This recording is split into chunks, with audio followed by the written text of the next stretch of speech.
dahil ay nagtrabaho para makatulong sa nanay Ibon! dahil sa hirap ng buhay pero masaya pa rin ang kulay pag kumain nagpapamay yung kanin chicken adobo yung kaloy binibenta sa kanto tagay mo na nga ang baso pare ko inuman na tayo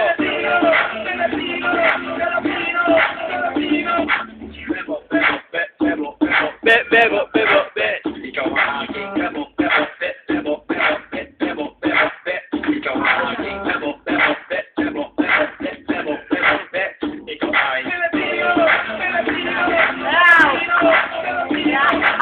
Uy! Mo magagandang dalaga nakakagigil ang video mo talaga lang hindi nakakasawa ikaw ang gusto ko kasama yung bahay upuan pag ibig mo ay tutuko puso mo'y laging kumikibo wala kang katulad sa mundo pinagkasigaw na sige kung maganda kasigaw na Sige, kung buhay mo'y mahalaga sige, salamat sa suporta.